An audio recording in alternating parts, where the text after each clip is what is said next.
I still remember the first day I walked into Apex Technologies. Fresh out of college with my engineering degree, I was eager to prove myself. The company was small then, just 15 employees and a visionary CEO named Marcus Reed, who took a chance on me. Over 15 years, I helped build that startup into a regional powerhouse with over 300 employees and clients across 3 states. I became the director of operations, the person who knew every moving part of our business. I'd spent countless weekends fixing problems, taking calls at 3 a.m. from panicked project managers, and canceling vacations because a client needed something urgent. My marriage had even suffered for it, but I believed in what we were building. Then came the restructuring. I was sitting at my desk reviewing quarterly reports when Jessica, our HR director, walked in with an envelope. The look on her face told me everything. "I'm sorry, Alan," she whispered, handing me the letter.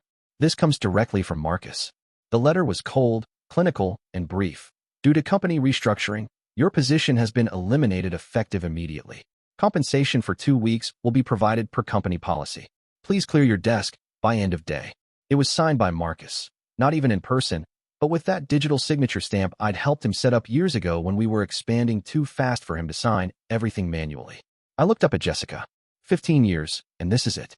She couldn't meet my eyes. "I fought against this, Alan. But Travis convinced Marcus that bringing in younger talent would cut costs." Travis, the 30-year-old MBA who joined 6 months ago as Marcus's special advisor. The one who looked at spreadsheets instead of people. The one who'd been questioning my old-school approaches in management meetings. I packed my things quietly. Word spread quickly, and most colleagues stopped by with genuine shock and sympathy. But as I walked toward the exit carrying my box, Travis appeared, leaning against the doorframe with a smirk. "Tough break, old-timer," he said, loud enough for nearby desks to hear. "But we're moving toward a more agile management structure. You understand, right? The company needs people who can adapt to modern business practices." Several employees looked uncomfortable. I felt a flash of anger, but pushed it down. "Thank you for the opportunity," I said calmly, looking past Travis to the office I'd helped build. "I wish everyone here the best." I walked to my car with dignity, drove home, and opened a bottle of scotch I'd been saving for my 50th birthday next month. I didn't cry. I didn't rage. I just felt hollow. That night, I turned off my phone and slept better than I had in years.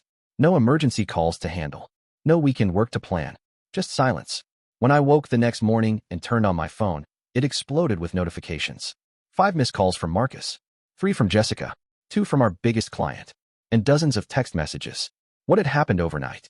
I poured myself a cup of coffee before checking any messages. Whatever crisis they were facing, it wasn't my problem anymore. After 15 years of jumping at every call, I deserved at least one morning of peace.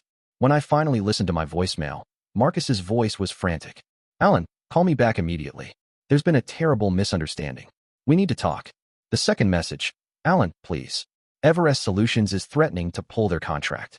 Nobody can find the project documentation. Travis is completely lost." By the third message, Marcus sounded desperate. "Alan, I made a mistake. I'm sorry. Please call me." Everest Solutions was our biggest client, a $5 million annual contract that represented nearly a third of the company's revenue. I had personally managed their account for 7 years.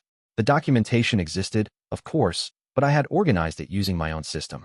A system I had repeatedly offered to train others on, only to be told by Travis that it was inefficient and would be restructured soon. I took a long shower, made breakfast, and only then called Jessica. "Alan, thank God," she answered immediately. "It's complete chaos here." "What happened?" I asked, keeping my voice neutral. "The Everest implementation team showed up for the quarterly review meeting this morning. Travis told them he'd be taking over your responsibilities, but he couldn't answer any of their technical questions. Then he couldn't find the documentation they requested. The Everest CTO walked out saying they'd be reevaluating our contract." I nodded, even though she couldn't see me. "That's unfortunate. Marcus has been trying to reach you. He wants you back." "Does he now?" I sipped my coffee. "And Travis?" Jessica's voice lowered. "He's been in Marcus's office for an hour. We can all hear the shouting." My phone beeped with another call, Marcus again. I ignored it. "Tell me, Jessica," I said. "Was it just my position that was eliminated?" She hesitated. "No. They let go of 17 people yesterday. All from the original team. All over 40. That explained it. This wasn't just about me. It was a calculated move by Travis to replace experienced, higher-salaried employees with cheaper, younger talent. Classic cost-cutting that ignored the value of institutional knowledge. "Alan," Jessica continued, "I know you have every right to be angry, but the company might not survive if Everest pulls out. I thought about all the good people who still work there. People with mortgages and families who depended on Apex. They didn't deserve to suffer because Marcus had been foolish enough to listen to Travis. I'll think about it, I said finally. 10 minutes later, my doorbell rang. Marcus stood there, looking like he hadn't slept. Alan, he said, his voice breaking. I need you. I let him stand on the porch for a long moment before stepping aside. Come in. He followed me to the kitchen, where I poured him a cup of coffee, but said nothing. I made a terrible mistake, he finally said. Travis convinced me we could streamline operations, cut costs. He showed me spreadsheets, projections. It all looked good on paper. Spreadsheets don't run companies, I replied. People do. Marcus nodded, staring into his coffee. Everest is threatening to cancel their contract if we don't have you back by Monday. 3 other clients have called with concerns. The development team can't find half the documentation they need. And Travis? Marcus looked up. He's gone. I fired him this morning. I leaned back in my chair. So you're here to offer me my job back? Yes, Marcus said quickly. Same position, same salary. We can forget this whole thing happened. I smiled for the first time since receiving that termination letter. No, Marcus. We can't.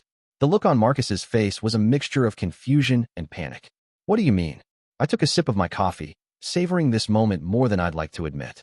Marcus, did you ever wonder why I never pushed for equity in the company? Why I was content with just a salary despite helping build Apex from the ground up? He shook his head slowly. It's because 5 years ago, I started my own consulting firm on the side. Specialized Operations Solutions. SOS. It was my insurance policy. Recognition dawned on his face. The vendor we sometimes used for overflow work. That's right, I nodded. The one that Travis decided to cut last month to streamline costs. My company. The one that's been quietly working with several of your clients already, building relationships, proving our value. You've been competing with us? Marcus's voice was hollow. No, supporting you. Until yesterday. I stood up and refilled my coffee. I never poached a single client. I never badmouthed Apex. I simply made sure I had options if something like this ever happened. Marcus sat in stunned silence as I continued. This morning, I received calls not just from you, but from Everest Solutions directly. Seems they were quite upset about my departure. They asked if I could continue supporting them through my consulting firm. Alan, you can't. I can actually. There's no non-compete in my employment contract. I checked with a lawyer last night, and I'm not the only one.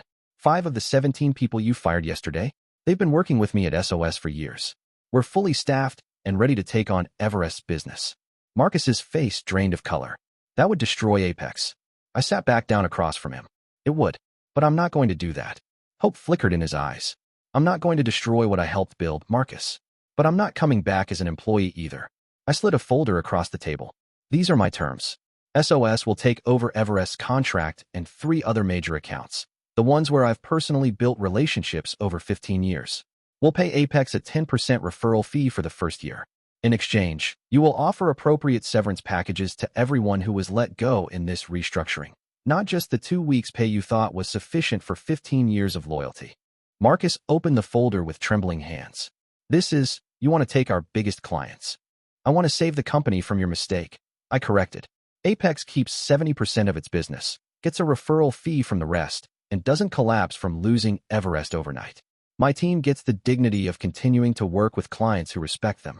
The only thing that changes is that I'll be signing the checks instead of you. And if I refuse? I shrugged. Then Everest leaves on Monday. The other clients follow, and Apex struggles to survive. Your choice. Marcus stared at the papers for a long moment before looking up. You planned for this. No, I planned for the possibility. There's a difference. I stood up. Take the agreement back to your lawyer. You have until the end of the day. He gathered the papers and walked slowly to the door. Before leaving, he turned. For what it's worth, I'm sorry, Alan. I know, but sometimes sorry isn't enough. 3 hours later, Jessica called to tell me the agreement was signed. By the following week, SOS had doubled in size, taking on not just the fired employees but several others who chose to leave Apex once word got out about what happened. 6 months later, Apex sold to a competitor for half what it had been worth before the restructuring. Marcus retired early, his reputation tarnished. As for me, well, I finally took that vacation I'd been putting off for 15 years. When I returned, I found a gift basket at my office with a note. Thank you for the opportunity to learn the hard way. Marcus. Inside was the bottle of scotch I'd left in my desk when I was fired. I opened it and poured 2 fingers into a glass, toasting the empty room. To restructuring, I said with a smile. Best thing that ever happened to me. The lesson? Always know your worth. Build relationships. And when someone says, thank you for the opportunity, on their way out the door, you might want to worry about what opportunity they're actually thankful for.